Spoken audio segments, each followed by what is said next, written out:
A lo largo de toda la Biblia, uno de los mensajes implícitos en ella es la necesidad del humano para comportarse adecuadamente. Esa necesidad existe porque cuando sigue su propio camino, el hombre se aleja más y más de su creador. Pero Dios, como creador, permanentemente busca reconciliarse con los humanos. Para ello, en el libro de Éxodo, dio a su pueblo los 10 mandamientos, tradicionalmente divididos en dos partes. Del 1 al 4 se regula la relación entre las personas y Dios. Yo soy Jehová tu Dios, no te harás ídolos, no tomarás el nombre de Dios en vano, el día de reposo.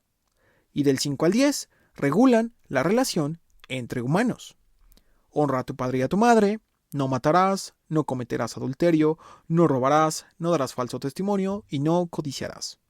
En otras palabras, los actos de las personas necesitan ser regulados, tener un estándar que ayude a diferenciar el bien del mal. Un resumen de lo que busca Dios entre las personas podría ser este. Levítico 19:17.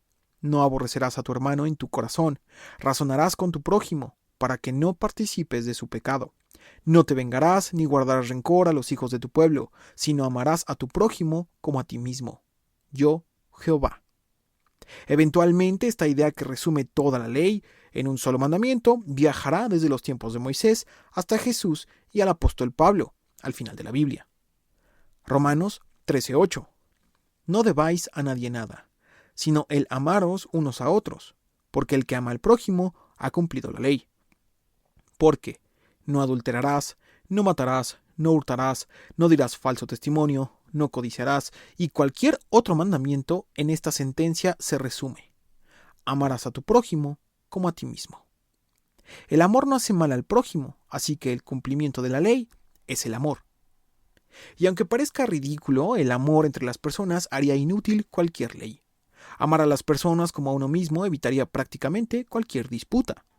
Ahora, alejándonos del probable romanticismo que implica la palabra amar, debemos considerar otra manera en que Jesús lo planteó.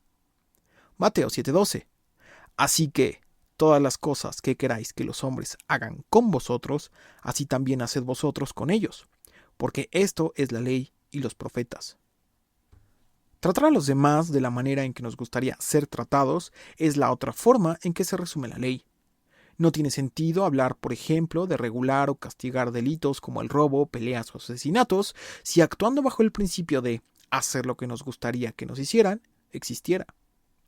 Así, aunque parezca un tema meramente moral, durante todo el texto bíblico, tomar la iniciativa y ejercer acciones buenas con las personas es mandatoria. En el caso de Jesús, es dramáticamente ejemplificada. El más claro, es el centro de su obra, su crucifixión.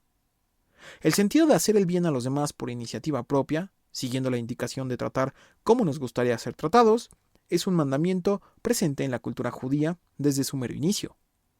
Jesús eligió primeramente a sus discípulos, quienes por definición no tenían potencial sobresaliente o siquiera edad para seguir a un maestro. En su cansancio ha tenido compasión de las personas y les ha predicado. Incluso ha sido paciente con los líderes religiosos que lo acusan de cualquier cosa que tengan al alcance. Y a través de los evangelios, nunca lo ha hecho buscando el reflector o popularidad. Antes, al contrario, constantemente huye de ella.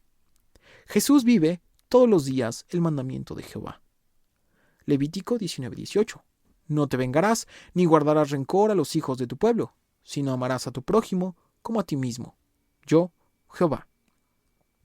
Por tanto, como maestro, busca también transmitir a sus discípulos ese amor y actitud a los demás, no buscando atención masiva, sino anteponiendo la ley de Dios que se lo ordena.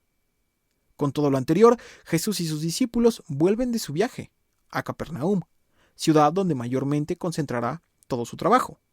Los discípulos tienen en mente todos los milagros que han visto. Pedro, Juan y Jacobo vieron la gloria de Jesús durante un periodo breve, pero suficiente para creer en él como Mesías. El problema es que continúan aferrados a la imagen que los fariseos y judíos esperan, haciendo a un lado la visión del Mesías que Jesús les ha presentado y sobre todo el ejemplo que él mismo, como Mesías, les ha mostrado con su vida.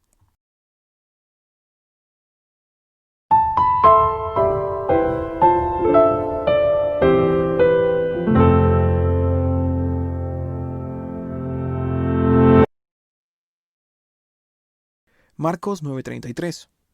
Y llegó a Capernaum, y cuando estuvo en casa les preguntó: ¿Qué disputabais entre vosotros en el camino? mas ellos callaron, porque en el camino habían disputado entre sí quién había de ser el mayor. La razón por la que los discípulos discutían quién sería el mayor emerge porque la ansiedad de ver el reino de Dios materializado comienza a invadirlos. Aunque no con totalidad, Jesús les explicó y demostró que la llegada del Mesías prometido coincidía con las enseñanzas de los fariseos, esperando primero a Elías y luego al Mesías, por ejemplo. Jesús permanentemente actúa las profecías del Antiguo Testamento propias del Mesías, excepto una: traer el reino de Dios. La expectativa de los discípulos era grande, pero desviada de lo que Jesús instruía y aún más lo que habían visto en él. No era rico, influyente, políticamente colocado y no tenía la intención de ser ninguna de esas cosas. Pero los discípulos ya pensaban en la autoridad o jerarquía que tendrían una vez que llegara el reino de Dios. Por eso se quedaron en silencio cuando Jesús les preguntó: ¿qué disputabais? Les dio vergüenza haber discutido banalmente en algo como su posición política o secretaría de Estado que, según ellos, les correspondería en cuanto Jesús se manifestara como libertador. Marcos 9:35. Entonces él se sentó y llamó a los 12 y les dijo: si alguno quiere ser el primero, será el postrero de todos, y el servidor de todos. Cuando el texto indica se sentó, no es un detalle circunstancial. En la cultura contemporánea, cuando un maestro instruía, lo hacía sentado, y sus discípulos permanecían de pie o alrededor. Entonces, cuando Marcos lo menciona, en nuestra mente y la de ellos, Jesús estaba a punto de dar una enseñanza y ellos debían prestar atención. Jesús sabía la discusión que sus discípulos habían tenido, y antes de regañarlos frontalmente o reclamar su corta visión, al pensar solo en el honor terrenal, les entrega varias lecciones comprimidas. La primera es que Jesús no aprueba al que, buscando el honor o poder, solo por tenerlo, no lo tendrá. Y es similar a lo que dijo la primera vez que anunció su muerte. Marcos 8:35. Porque todo el que quiera salvar su vida la perderá, y todo el que pierda su vida por causa de mí y del Evangelio, la salvará. Reconocer el Evangelio como aquello que otorgará vida, a través de Jesús, es más importante que la propia vida terrenal. Esa jerarquía se representa de manera similar en esta ocasión. Si los discípulos buscan el honor terrenal que implica estar cerca de Jesús cuando tome posesión del mundo, como resultado será lo último que tendrán. La humildad se sobrepone como una de las cualidades necesarias al seguir a Jesús. El honor y la vida que Jesús promete son un subproducto de seguirlo, no el objetivo. Seguir a Jesús implicará negarse a sí mismo y predicar su evangelio. Esa es la actitud que Jesús ha demostrado todo este tiempo. Jesús no ha hecho planes acerca de dónde estará su palacio, los ejércitos que convocará o la clase de castigo que dará a los impíos. Jesús ha reducido su actividad en la tierra a predicar el reino de Dios. John Gill, el pastor bautista, lo expresó así: si alguno anhela ser el primero, tener la preeminencia y ocupar el lugar más alto en el reino del Mesías, ese mismo deberá hacerse el último de todos y el servidor de todos. Su orgullo y vanidad serán detenidos. Sus ambiciones quedarán frustradas. En vez de ocupar el primer puesto, será relegado al último. En lugar de recibir honra y respeto, será humillado, tratado con descuido y desprecio, y en vez de ejercer dominio sobre otros, se convertirá en siervo de todos. Una consideración adicional e importante es que el mayor en el reino de Dios es Jesús mismo. En cierto sentido, Jesús se está describiendo a sí mismo. Él, en realidad, era el primero, y aún así, Él se hizo postrero de todos, y el servidor de todos, por nuestro bien. Esa idea de servir antes de ser servido es una de las básicas que hasta el día de hoy rige a aquellos seguidores de Jesús. Eventualmente, el apóstol Pablo, por supuesto después de la muerte y resurrección de Jesús, lo explicará con detalle. Filipenses 2:3. Nada hagáis por contienda o por vanagloria, no mirando cada uno por lo suyo propio, sino cada cual también por lo de los otros.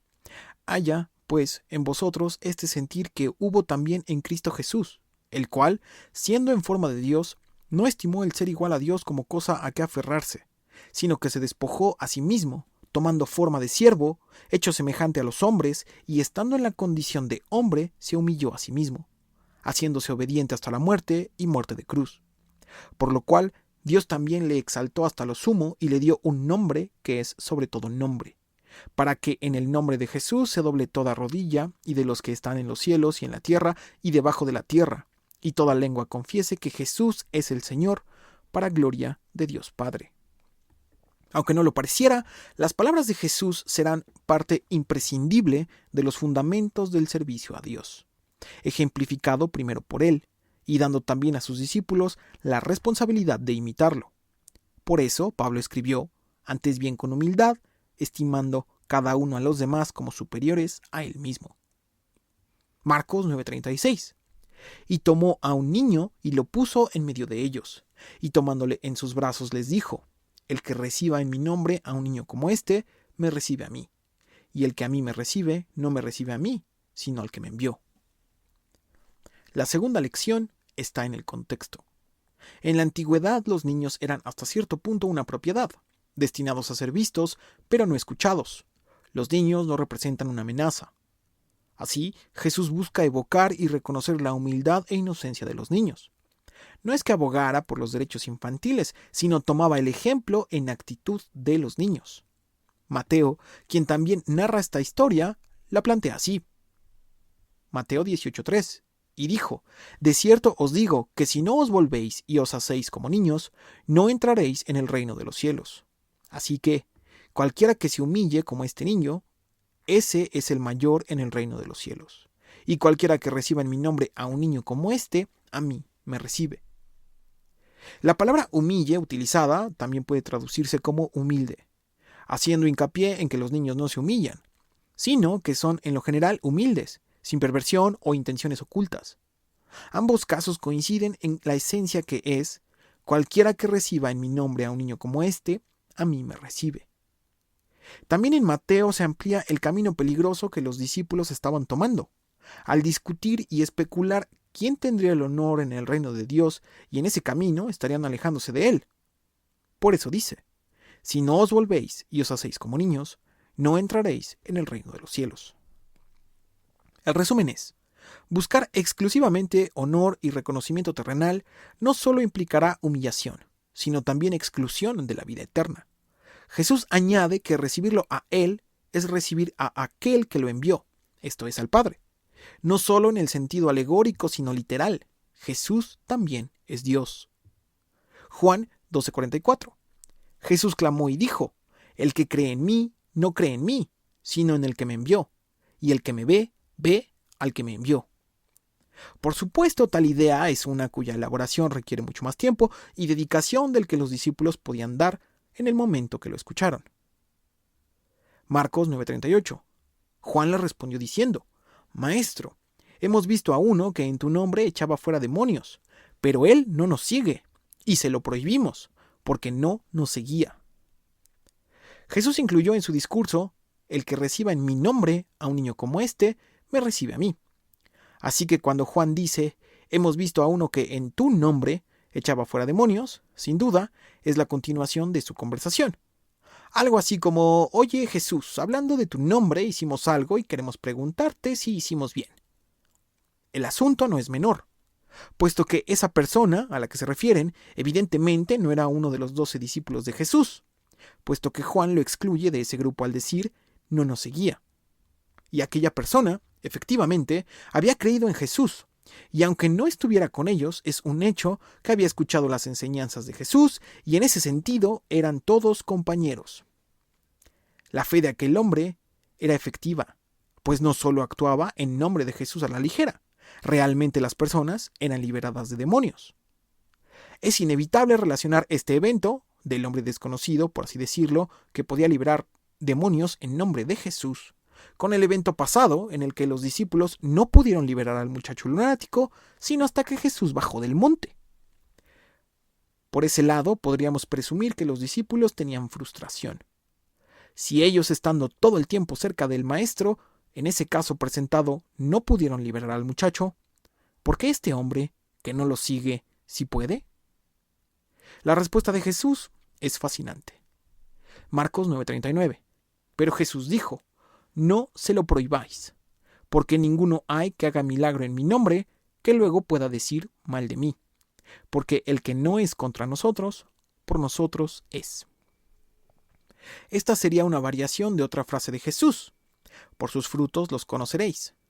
Si aquel hombre, en nombre de Jesús, echa fuera demonios y lo hace con éxito, significa que su corazón está precisamente orientado a Jesús, y es por eso que puede hacerlo. Es casi la misma situación que cuando los fariseos acusaron a Jesús de echar demonios en nombre de Belcebú, y él respondió sus acusaciones. Marcos 3:24.